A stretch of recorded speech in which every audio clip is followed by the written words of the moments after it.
우리 옆에 분과 인사하시겠습니다. 새해에 하나님의 복을 많이 받으시기 바랍니다 라고 인사하시겠습니다.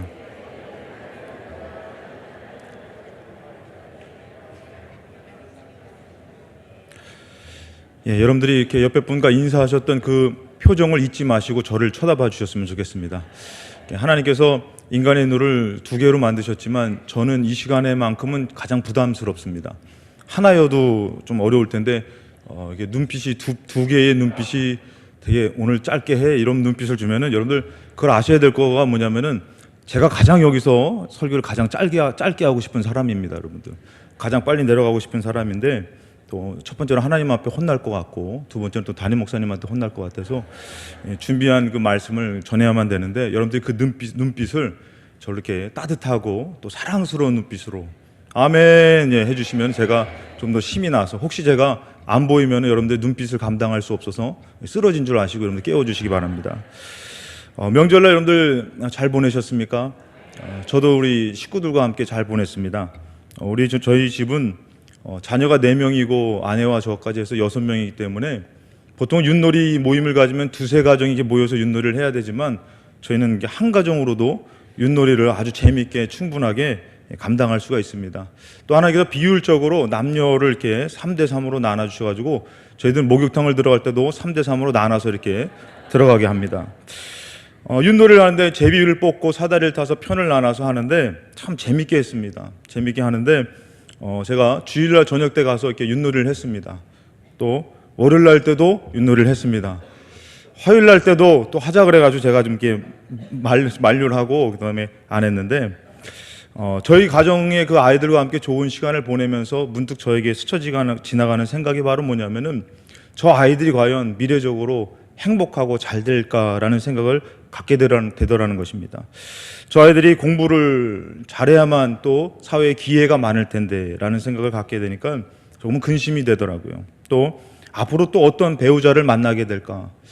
저는 이게 4명의 자녀이기 때문에 4번 시집장가를 보내야만 됩니다.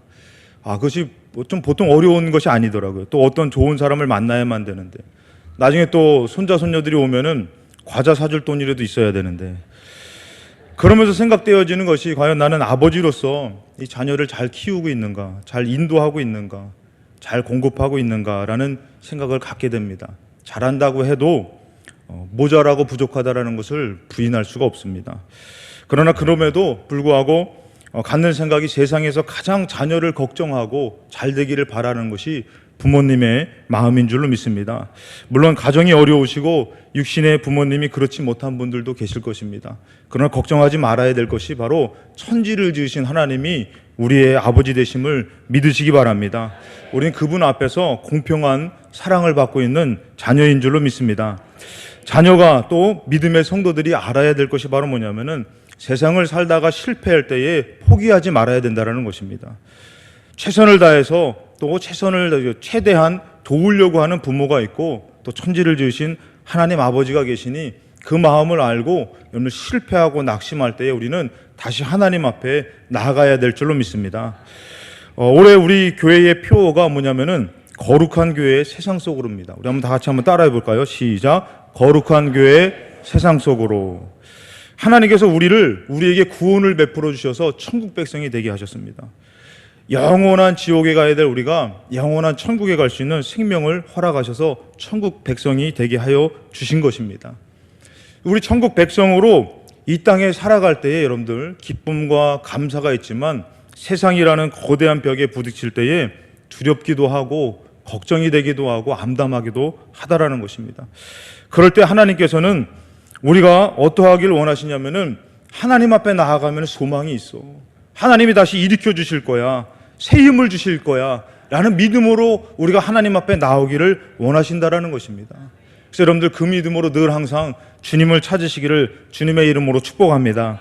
우리가 알아야 할 것은 거룩한 교회가 세상 속으로 나아가기 위해서는 이 하나님의 나라를 건설하기 위해서는 사람의 힘이 아닌 하나님의 능력으로만이 가능하다라는 것입니다. 이것을 온전히 이루기 위해서 우리는 하나님께로 그 아버지께로 더 가까이 나아가는 삶을 살아야 될 줄로 믿습니다. 그럴 때 하나님께서 그 하나님의 뜻을 온전하게 이루어 주실 줄로 믿습니다. 오늘 본문의 말씀은 예수님이 제자들을 세상에 파송하면서 말씀하는 말씀입니다. 조금은 부담되고 어려운 말씀이지만 우리가 세상으로 나아갈 때에 하나님이 어떤 분이고 또 하나님이 어떻게 하시는지 우리가 그것을 한번 점검하면서 그것을 나누고자 오늘 말씀을 준비했습니다. 거룩한 믿음의 사람으로 세상으로 나아가기 위해서 기억해야 될 것이 첫 번째 바로 뭐냐면은 함께 하시는 하나님이라는 것입니다. 오늘 본문의 말씀 17절 18절에 사람들을 삼가라. 그들이 너희를 공회에 넘겨주겠고 그들의 해당에서 책찍질하리라. 또 너희가 나로 말미암아 총독들과 임금들 앞에 끌려가리니 이는 그들과 이방인들에게 증거가 되게 하려 하심이라. 아멘. 이방인들의 증거가 되기 위해서 하나님의 복음을 증거하고 하지만 공회에 넘겨지게 되고 또 어떻게 하면은 책찍질을 당하기도 한다고 말씀하고 계십니다. 우리의 삶이 예수 믿는 삶이기 때문에 때로는 어려움을 만날 수 있다라는 것입니다. 예수 믿기 때문에 가정에서 핍박이 있고 주의를 지키는 시간에 들여짐을 위해서 경쟁에서 밀려나기도 합니다. 음주를 안 하기 때문에 관계에서 손해보는 일도 있을 것입니다. 예수님의 제자 중에 수제자가 있습니다. 그를 우리가 베드로라고 얘기합니다. 이 베드로라는 사람이 목숨을 다해서 예수님을 따를 거라고 고백했던 사람입니다. 근데 예수님께서는 베드로에게 이런 말을 합니다. 너가 다 굴기 전에 3번 나를 부인할 것이다. 나를 인정하지 않을 것이다 라고 얘기해요. 베드로는 이해할 수 없었습니다. 나는 예수님을 믿고 예수님을 따르고 목숨을 다 바칠 텐데 왜 그런 일이 나에게 있을까? 근데 현실 앞에서 예수님이 잡혀가시고 모진 고문을 당하며 매를 맞을 때에 이 베드로가 바깥에서 보다가 너도 그와 같은 당이다, 같은 사람이다 라고 얘기할 때에 3번이나 나는 저 사람을 모른다라고 부인하고 있더라는 것입니다. 그럴 때 닭이 울 때에 이 베드로가 예수님이 하신 말씀이 생각나서 바깥에 나가서 울면서 통곡하는 모습을 볼 수 있습니다. 여러분, 그랬던 베드로가요, 부활하신 예수님이 너가 성령이 임하기까지 기도하라고 얘기했을 때에 베드로가 예수님의 말씀을 믿고 끝까지 기도합니다. 그러고선 이 베드로가 성령을 충만하게 체험합니다. 이 성령을 충만하게 체험하게 나서 함께 하시는구나. 하나님은 나를 버려두시고 홀려두시는 것이 아니라 함께 하시는구나. 그것을 깨달았던 베드로가 이 복음을 증거할 때에 많은 사람들이 위협을 가합니다. 이때 당시 그 위협이라는 것은 생명과 직관된 것입니다. 모진 고문이 있고 죽음에 이르게 하는 위협입니다. 사도행전 4장 17절로 20절에 이것이 민간에 더 퍼지지 못하게 그들을 위협하여 이후에는 이 이름으로 아무에게도 말하지 말게 하자 하고 그들을 불러 경고하여 도무지 예수의 이름으로 말하지도 말고 가르치지도 말라 하니 19절에 보니까요, 베드로와 요한이 대답하여 이르되 하나님 앞에서 너희의 말을 듣는 것이 하나님 말씀을 듣는 것보다 옳은가 판단하라. 이 성령을 체험한 이 베드로는 지금 누구와 함께하고 있는 것입니까? 하나님과 함께하고 있다는 것입니다. 이 베드로는 어떤 위협에도 굴하지 않습니다. 어떤 어려움에도 예수를 포기하지 않습니다. 여러분들, 하나님이 함께 하시는 것을 기억하시기 바랍니다. 오늘 본문의 말씀에도 19절에 너희를 넘겨줄 때에 어떻게 또는 무엇을 말할까 염려하지 말라고 해요. 두려움 가운데에, 걱정 가운데에, 그 현실 앞에서 염려하지 말라고 얘기합니다. 그러면서 뭐라면 그때에 너에게 할 말을 주시리니 말하는 이는 너희가 아니라 너희 속에서 말씀하시는 이곳 너희 아버지의 성령이시니라. 그 상황에서 성령님이 함께 하신다라는 것입니다. 여러분, 세상에 나아갈 때, 삶을 살 때에 꼭 기억해야 될 것은 뭐냐면은 여러분도 혼자가 아니라는 것입니다. 임마누엘 하나님이 함께 하심을 잊지 마시기 바랍니다. 가나안 땅 앞에서 선 여호수아에게 하나님이 말씀하십니다. 여호수아 1장 9절에 내가 너에게 명령한 것이 아니냐, 강하고 담대하라, 두려워하지 말며 놀라지 말라 이게요. 여러분, 이것은 솔직히 불가능한 일입니다. 될 수 없는 일입니다. 그 앞에서 떨 수밖에 없고 걱정할 수밖에 없다라는 것입니다. 그런데 그 이후의 말씀이 너가 어디로 가든지 너의 하나님 여호와가 너와 함께 하시느니라. 여러분, 하나님이 함께 하시기 때문에 이것이 가능한 것이라는 것입니다. 여러분, 삶에 문제가 있습니다. 어려움이 있습니다. 그럴 때 여러분들 꼭 기억해야 될 건 뭐냐면 나 홀로 되지 않았다라는 것이에요. 하나님이 함께 하신다라는 것입니다. 제가 군대에 있을 때에 각 소대별로 이제 작업량이 주어져 가지고 밤새도록 일을 해야 되는 상황이 있습니다. 그때가 바로 수요일이었습니다. 저는 궁전병이 아니었지만 그래도 수요 예배를 이렇게 드려야 되는 믿음이 있었습니다. 근데 병장 모든 고참과 후임병 모두가 이렇게 일을 하고 있는데 수요 예배를 간다는 사람은 한 사람도 없는 것입니다. 예배를 드리러 가야 되는데 제가 용기를 냈습니다. 용기를 내서 저 고참한테 가서 예배를 드리러 가겠습니다 라고 했더니 저를 이렇게 째려보시더라고요. 지금 이 상황에서 그것도 계급이 가장 낮은 2등병이 말이 되는 소리냐 이거예요. 그래서 제가 그래도 어떻게 합니까? 그냥 거기서 이렇게 삐쭈삐쭈 서 있으니까 고참이 그러더라고. 하는 얘기가 뭐냐면은 야 인마 나도 권사님 아들이야 그러더라고요. 그래서 그 1단계는 통과가 됐습니다. 그래서 보내줬더니 이번에 간부한테 보고를 드리니까 간부가 저한테 하는 얘기가 죄송합니다. 이놈 환자 아니야? 이렇게 얘기하더라고요. 그때 당시에 교회를 열심히 다니는 사람을 환자라고 했습니다. 이 환자는 아픈 사람이 아니라 이 미친 사람을 뜻하는 겁니다. 그래서 제가 이렇게 거기서 또 이렇게 서 있으니까 마침 옆에 있는 소대의 병장 한 명이 저도 같이 가겠습니다라고 와가지고 그때 그 위기를 넘긴 적이 있습니다. 또 운전 연습을 하게 되면 제가 운전병이었거든요. 운전 연습을 하게 되면 고참이 실수를 하게 되면 뒤에서 이 나무로 차를 받치는 골목이 있는데 이 나무로 된 건데 그거로 실수를 하면 뒤에서 뒤통수를 이렇게 때리십니다. 운전이고 뭐고 지금 막 별이 보이고 정신이 하나도 없어요. 그러니까 더 실수를 하게 되죠. 근데 그 고참이 2대를 이렇게 때리는데 어우 너무 아프죠. 근데 그 나무를 집어 던지면서 하는 얘기가 야 나 너 못 때리겠다 그러는 것이에요. 제가 물어봤어요. 왜 그러십니까? 그랬더니 너를 때리면은 하나님 앞에 벌 받을 것 같아서 못 때리겠다는 거예요. 저는 그때 깨달았어요. 하나님께서 야 가뜩이나 머리가 이상한데 더 때리면 상태가 안 좋아질 텐데 때리지 말라라. 여러분들 지나고 보니까 저 혼자가 아니라 하나님이 도와주시는 그 도움을 느낄 수 있었다라는 것입니다. 그 상황에서 함께 하시는 하나님이 막아주시고 지켜주셨다라는 것입니다. 어린 나이에 전쟁에 참여할 수 없는 다윗이 전쟁에 참여한 형들에게 도시락을 전해주러 갔는데 하나님을 조롱하는 이 골리앗을 보고 참을 수가 없어가지고 내가 나가서 싸우겠습니다라고 얘기합니다. 그리고 그 소식이 사울에게 전달되어서 다윗이 사울 앞에 섰습니다. 사울 앞에 서서 다윗이 뭐라고 고백을 하냐면요. 사무엘상 17장 37절에 보니까 또 다윗이 이르되 너희에게 여호와께서 나를 사자의 발톱과 곰의 발톱에서 건져내셨은즉. 이 다윗이 고백하는 건 뭐냐면은 제가 예전에 넓은 광야에서 홀로 양을 치고 있을 때에 여러분들 어린 소년입니다. 전쟁에 참여하지도 못한 어린 나이입니다. 근데 그 전에 더 어렸을 때에 양을 치는데 사자나 곰이 와서 해하려고 할 때에 나와 함께 하신 하나님이 나를 건져주셨습니다. 이 고백을 하는 겁니다. 그렇기 때문에 이 골리앗 앞에서 다윗은 하나님이 함께 계시기 때문에 나는 나가 싸워도 이길 수 있습니다 라는 고백을 하는 것입니다.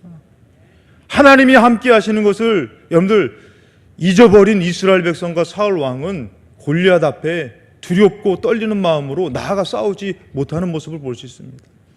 그런데 나와 함께 하셨고 지금도 함께 하시는 그 고백을 하는 다윗은 주저하지 않았다라는 것입니다. 여러분 우리가 함께 하시는 하나님이라는 것을 다 믿고 있지만 삶 가운데 잊고 살 때가 너무 많다라는 것이에요. 핍박을 당하고 어려움을 당하면은 하나님이 함께하는 것을 잊어버리고 그냥 나 혼자 그냥 어려움을 당하는 것 같고 힘든 것 같고 그럴 때가 많다는 것입니다. 그 가운데서 낙심이 되고 절망이 될 때도 있지만 여러분들 꼭 기억하십시오. 그때 하나님이 나와 함께 하시며 나를 지켜주실 줄로 믿습니다. 그 다윗이 고백하는 것은 뭐냐면은 45절을 한번 17장 45절을 우리 한번 같이 한번 읽겠습니다. 같이 읽겠습니다. 다윗이 블레셋 사람에게 이르되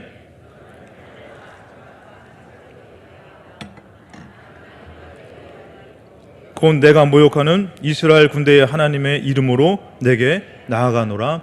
아멘. 지금 다윗의 고백은 뭐냐면은 나는 지금도 나와 함께 하시는 그 하나님의 이름을 의지하고 나간다라는 것입니다.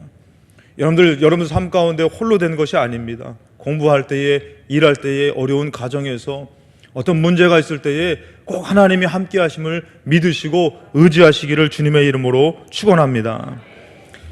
하나님께서 함께 하심을 믿고 의지하고 나아갈 때는 이 세상은 결코 두려운 대상이 아니라 하나님께서 역사하시는 하나님의 역사의 현장이 될 줄로 믿습니다. 거룩한 교회 세상 속으로 나아갈 때에 기억해야 될 것은 바로 두 번째 뭐냐면은 회복해 주시는 하나님이라는 것입니다.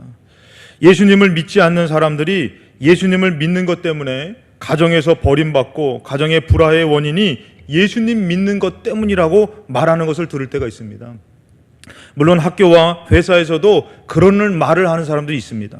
오늘 본문 말씀을 보면은 21절에 장차 형제가 형제를, 아버지가 자식을 죽는 데 내주며 자식들이 부모를 대적하여 죽게 하리라 라는 말씀이 있습니다. 심지어 마태복음 10장 34절부터 36절에 보면은 내가 세상에 화평을 주러 온 줄로 생각하지 말라. 화평이 아니여 검을 주러 왔노라. 내가 온 것은 사람이 그 아버지와 딸이 그 어머니와 며느리가 시어머니와 불화하게 하려 함이니 사람의 원수가 자기 집안 식구리라.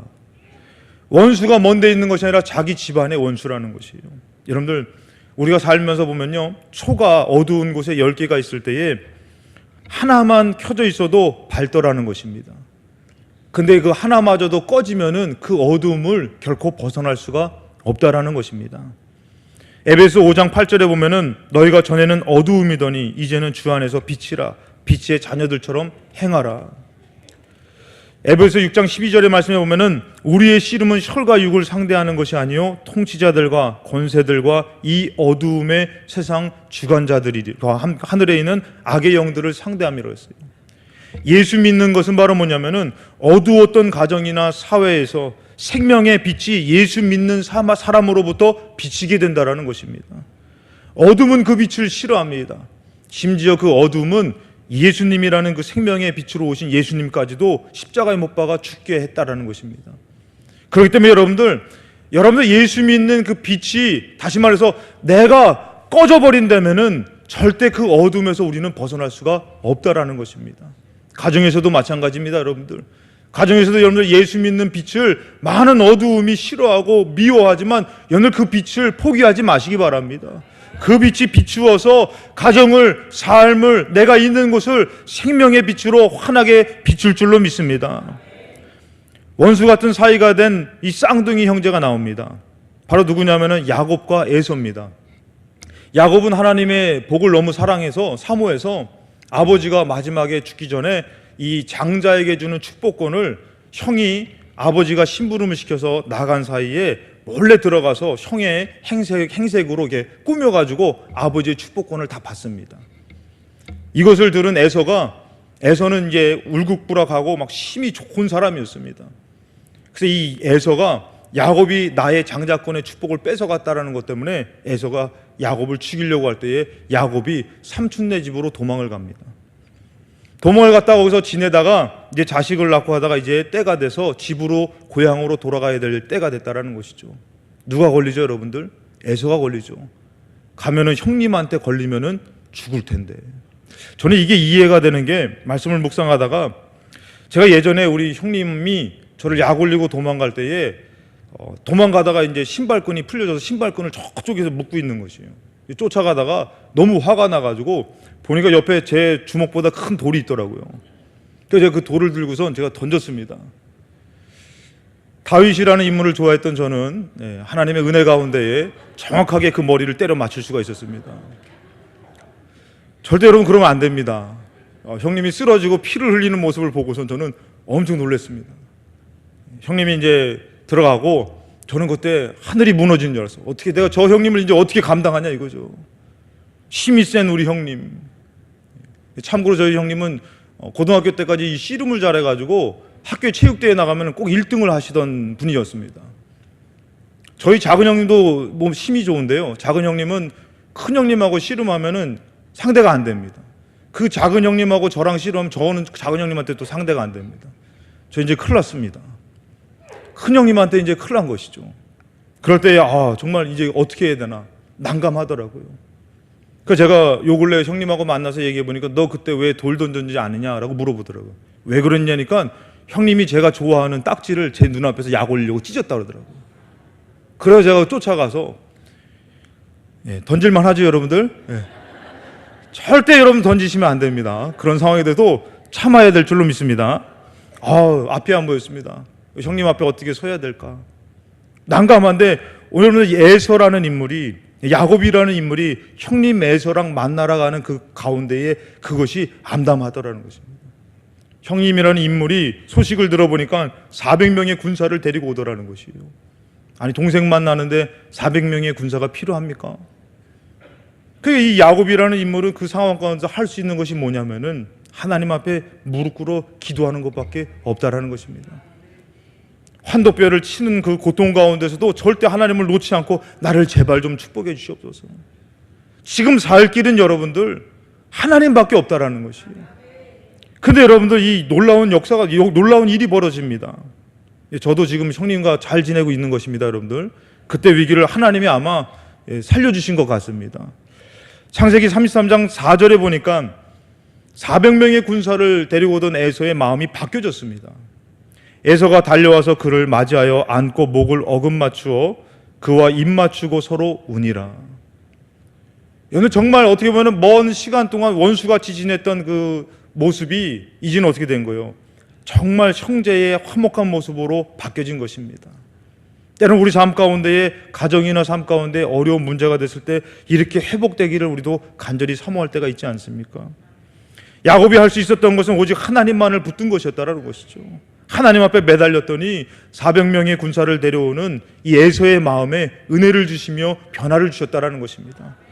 그것을 우리 10절을 보면 알 수 있는데, 야곱이 이르되 그렇지 아니하니다. 내가 형님의 눈앞에서 은혜를 입었사오면 청하건대 내 손에서 이 예물을 받으소서. 예물을 드릴 때에 뭐라고 하냐면 내가 형님의 얼굴을 배운즉 하나님의 얼굴을 본 것 같사오며 형님도 나를 기뻐하심이니이다. 여기서 보니까 이 야곱이라는 인물이 하나님 앞에 매달려 씨름하면서 하나님 앞에 그 느꼈던 그 느낌, 그 모습이 형님에게서 나타나고 있다는 것이에요. 아, 이것은 하나님이 형님의 마음을 풀어준 것이고 형님에게 은혜를 더하여 주신 것이구나. 여러분, 이렇게 온전한 회복을 주시는 하나님을 믿으시기 바랍니다. 형들에게 버림받아가지고, 여러분 이 요셉이라는 인물이 있었죠. 형들이 이 요셉을 어떻게 합니까? 고자질을 하고 아버지의 사랑을 독차지하니까 죽이려고 했습니다. 그러나 뭐라고 하면은 죽이지는 말고 애굽에 팔자, 그래서 동생을 팔아먹었지요. 근데 이 먼 훗날 이 요셉은 총리가 됐어요. 애굽의 총리가 돼가지고 그 나라를 관장하고 있을 때에, 그때에 흉년이 들어가지고 곡식이 없을 때에 하나님의 지혜로 곡식을 쌓아둔 이 요셉은 그 곡식으로 말미암아 나눠주면서 하나님의 복을 누리는 생명을 건지는 사람이 됐죠. 그때에 곡식이 필요했던 형들이 요셉을 찾아갔습니다.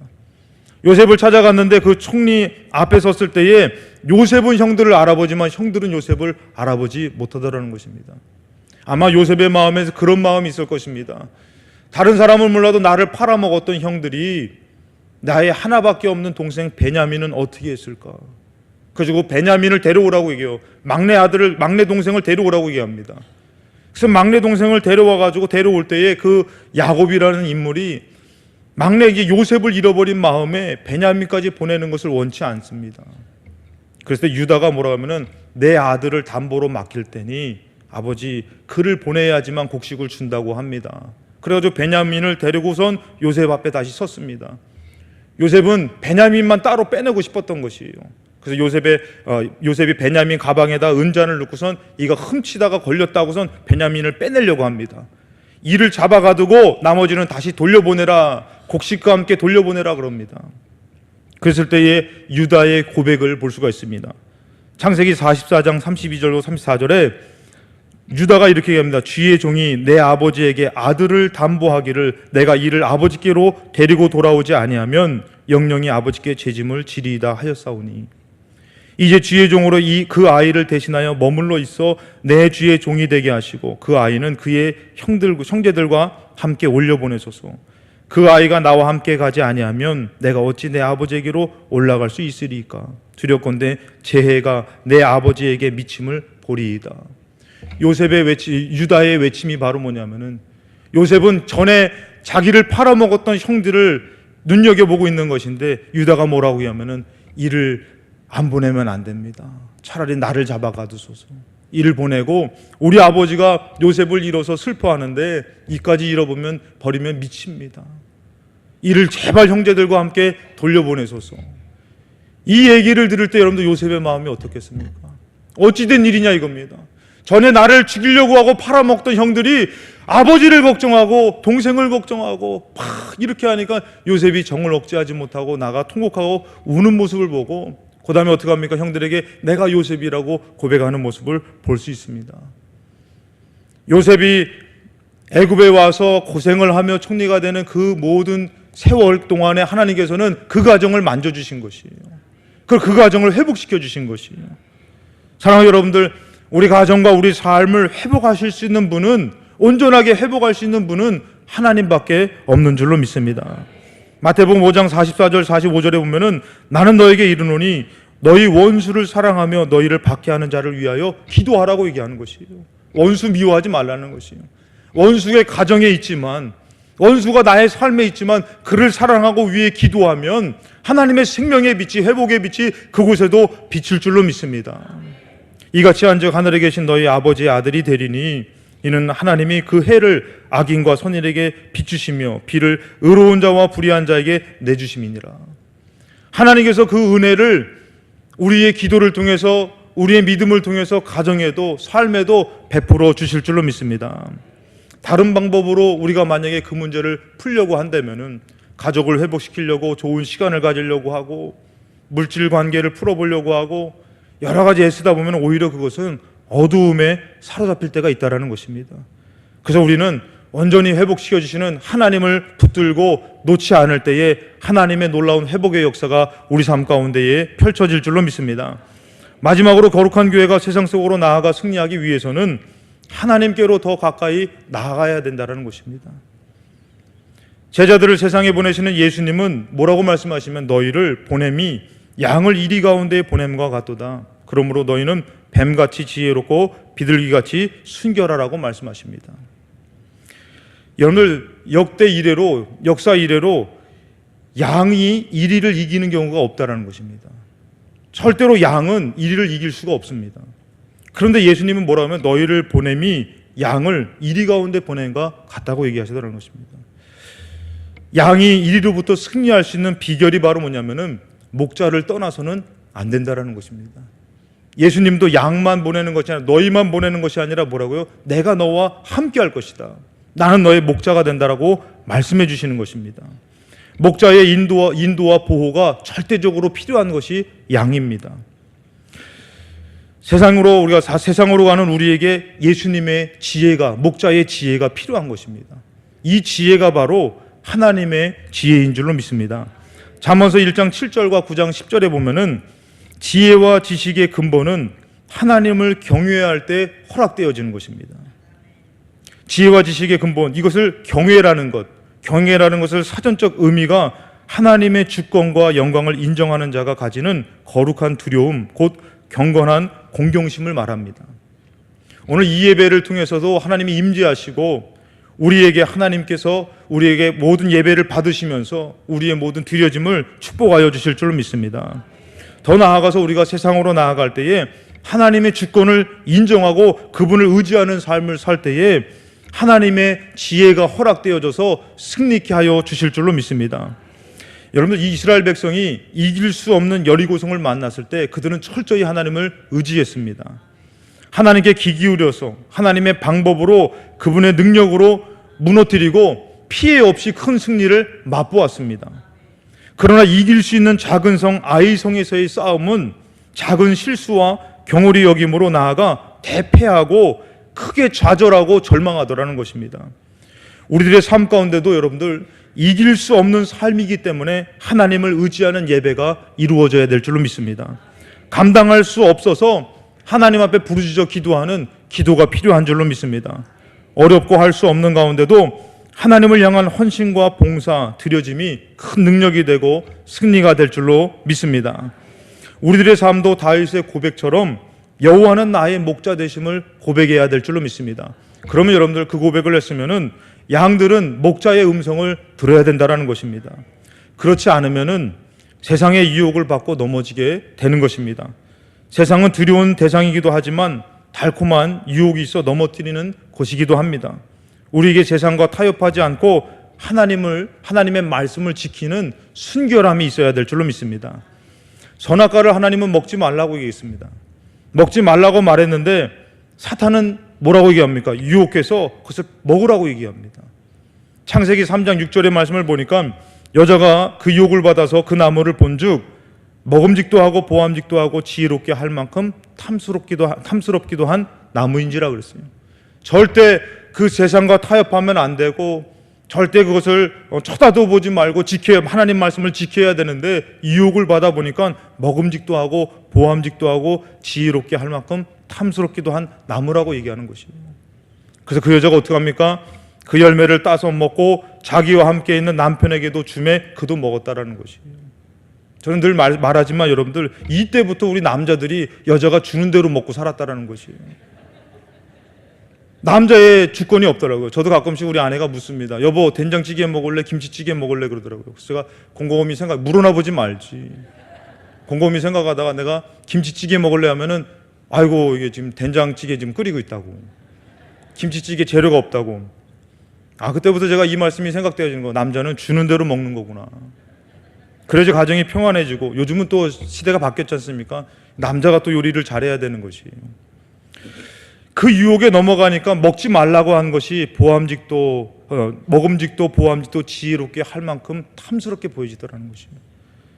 순결함이라는 것을 사전적 의미로 보니까요, 잡된 것에 섞이지 않고 깨끗함, 마음의 사욕, 사념 따위와 같은 더러움이 없이 깨끗함을 말하는 것이 순결함입니다. 보기 좋은 대로 육신의 정욕대로 마음대로 하는 것이 아니라 하나님의 말씀을 지키고 인내하는 것이 순결함인 줄로 믿습니다. 삼손이라는 여러분들 큰 힘을 가진 사람을 여러분들 잘 아실 것이에요. 삼손이라는 큰 힘을 가져가지고 이 사람을 하나님께서는 사사로 세워가지고 나귀 턱뼈로 1000명의 군사와 싸워 이기는 놀라운 힘을 가진 능력의 사람 삼손이었습니다. 근데 그 사람이 이 들릴라라는 여자의 유혹을 이기지 못해가지고 영적인 비밀을 얘기해가지고 두 눈이 뽑히고 힘을 이루는 낭패를 경험하게 되더라는 것입니다. 우리가 여러분들 하나님의 순결함이 없으면은, 하나님의 것을 말씀을 지키지 못하면은 우리는 큰 능력이 있고 힘이 있고 권세가 있어도 절대로 여러분들 세상을 이길 수가 없다라는 것입니다. 계시록 14장 4절의 말씀 보면은 이 사람들은 천국 백성을 뜻합니다. 이 사람들은 여자와 더불어, 이 여자는 세상 타락을 뜻하는데, 여자와 더불어 더럽히지 아니하고 순결한 자라, 어린 양이 어디로 인도하든지 따라가는 자며 사람 가운데 속량함을 받아 처음 익은 열매로 하나님과 어린 양에게 속한 자들이니. 순결한 자만이 세상 유혹에서 흔들리지 않고 온전하게 하나님의 인도함을 받을 수 있다는 것입니다. 여러분들, 그래서 우리는 이 세상을 살아갈 때에 하나님 앞에 더 나아가야 되는 것은 바로 뭐냐면은, 이 세상은 나 혼자 살아갈 수가 없는 것이기 때문입니다. 내가 회복할 수가 없고, 내가 예수 믿는 것 때문에 무너진 것 같지만 내 힘으로 일어날 수 없기 때문에 하나님의 회복이 필요한 것입니다. 더 나아가 이 세상을 살아갈 때 여러분들 선택하는 것이 아닙니다. 여러분, 하나님께서는 하나님 것을 선택하라고 한 것이 아니라 우리가 세상으로 나아가야 되는 것인데, 무엇이 필요하면 지혜가 필요한 것입니다. 그때 여러분들 막 단절시키고 싸우는 것이 아니라 지혜롭게 행동해야 된다는 것입니다. 그러한 가운데서 순결함을 지켜야 되는 것입니다. 그러기 위해서는 우리가 더 하나님께로 깊이 나가야 될 줄로 믿습니다. 하나님은 거룩하시니 하나님 앞에 나아갈 때에 하나님께서는 우리를 거룩하게 하여 주실 것입니다. 오늘 이 예배를 드릴 때도 우리가 삶을 살면서 생각의 더러움, 행실의 더러움, 여러 온전치 못한 모습이 있다 할지라도 예수님의 보혈로 깨끗하게 씻어주시는 용서와 씻음이 있는 줄로 믿습니다. 그래서 우리는 이 땅을 살아갈 때에 이 세상으로 나아갈 때에 감당할 수 없기 때문에 하나님께서는 어떻게 하냐면 우리를 불러주시는 것입니다. 그리고 또 우리와 함께 하심을 잊지 말라고 얘기하는 것입니다. 성경에 누가복음 15장에 보면 세상을 즐기러 나간 탕자는 다 잃어버렸습니다. 자기가 갖고 있는 물질, 자기가 갖고 있는 것을 갖고선 세상에 나가면 즐길 수 있는 줄 알았어요. 행복할 줄 알았습니다. 근데 어떻습니까? 나가서 다 잃어버렸다는 것이에요. 돼지들이 먹는 지엄 열매조차 먹을 수 없는 상황에 이르게 됩니다. 세상에서 무너진 우리를 또 다시 새롭게 일으키실 분은 하나님 아버지밖에 없다라는 것입니다.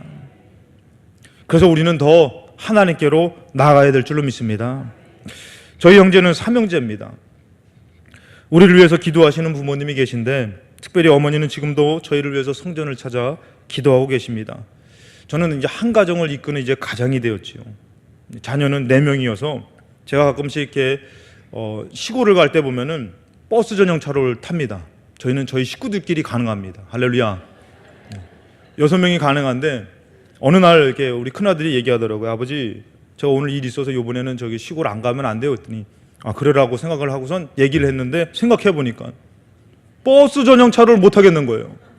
이럴 줄 알았으면 하나 더 나와서 좀 여유를 가질 걸. 죄송합니다. 그래서 우리 가정은 어딜 가든지 하나 돼야 됩니다. 왜? 버스 전용차를 타야 되기 때문에. 한 가정을 이끄는 가장입니다. 그럼에도 불구하고 저희 어머니 눈에는 아직도 세상에서 연약한 자녀이라는 것입니다. 추운 날씨에 늦은 시간에 제가 어머니 아버지를 찾아뵌 적이 있습니다. 그때 제가 시간이 좀 있어서 어디쯤이야 라고 물어봤을 때 아직 한 20분 정도, 15분에서 20분 정도 남았을 때 제가 말씀을 드렸습니다. 거의 다 왔다고 그렇게 말씀을 드렸어요. 근데 제가 아직도 잊지 못하는 게 너무 추운 날이었습니다. 거의 도착해서 보니까 어머니가 나와서 기다리고 계시더라고요. 그러면서 여기 주차할 곳이 있다고 말씀하시더라고요. 저는 어른입니다. 제가 주차할 곳을 모르겠습니까? 근데 어머니 눈에는 아직도 연약한 자로 보이는 것입니다. 나와 기다리고. 사랑하는 여러분들, 하나님 아버지 입장에서 세상에서의 우리의 모습이 물가에 있는 어린아이의 모습과도 같다라는 것입니다. 홀로 둘 수 없어서 함께 하시고, 혹시 무너진 것이 있고 감당할 수 없는 일이 있다면 회복시켜 주시려는 분이 하나님 아버지신 줄로 믿습니다. 그래서 하나님께서는 세상 속에서도 하나님께 더 나아오시기를 원하시는 줄로 믿습니다. 우리 반주팀들 준비해 주실까요? 우리가 그래서 여러분들 이 땅을 살아갈 때에 우리가 알아야 될 것은 우리가 하나님 아버지를 부르고 찾고 함께함을 잊지 말고 살아야 된다는 것입니다. 그래서 하나님께서 우리를 부르고 계시고 뭐라고 말씀하시냐면은 나와 함께하자고 말씀해 주십니다. 그리고 내가 회복할 것이고 내가 감당하게 할 것이니 내가 너희와 함께하는 것을 잊지 말라고 당부하십니다. 그분은 우리의 모습과 삶을 그 누구보다도, 아니 나보다도 더 잘하시는 분임을 잊지 말아야 됩니다. 그 하나님께서 우리를 보시고 우리의 연약함을 보시고 어떻게 하고 계시냐면 탄식하며 기도하고 계신다고 말씀하십니다. 로마서 8장 26절에 우리 같이 한 목소리로 같이 읽겠습니다. 같이 읽겠습니다. 이와 같이 우리의 연약함을 도우시나니 우리는 마땅히 기도할 바를 알지 못하나 오직 성령이 말할 수 없는 탄식으로 우리를 위하여 친히 간구하시니라. 아멘. 사랑하는 성도 여러분들, 저는 이 말씀을 준비하면서 제가 이렇게 묵상을 했습니다. 묵상을 하는 가운데에 예전에 저희 어머니가 얘야 밥 먹어라, 학성아 밥 먹어라, 그 소리가 귓가에서 들리더라고요. 그 부름을 받았을 때에 내려놓고 어머니의 부름을 따라서 밥을 먹으러 가는 제 모습을 상상하니까 너무 그립더라고요. 너무 귀하더라고요. 지금은 다시 돌아갈 수 없는 시절이고 시간이지만 여러분, 우리가 이 땅을 살아갈 때에 하나님이 불러주시는 것입니다. 얘야 밥 먹어라, 얘야 힘을 내라, 내가 회복하게 할 것이다. 여러분, 우리가 육신의 것은 다시 돌이킬 수 없지만 영적으로 이 땅을 살아가며 이 하나님을 붙들고 살아가는 우리에게는 놀라운 회복의 역사가 있을 것이고 함께 하신 하나님의 놀라운 역사가 있을 줄로 믿습니다. 이 하나님을 믿고 의지하며 나아갈 때에 올해 거룩한 교회 세상 속으로라는 이 표어가 우리들의 삶 가운데에 온전하게 이루어질 줄로 믿습니다. 이 하나님을 의지할 때에 여러분들 삶 가운데 하나님의 은혜를 충만하게 베풀어 주실 줄로 믿습니다. 우리 찬양하시겠습니다.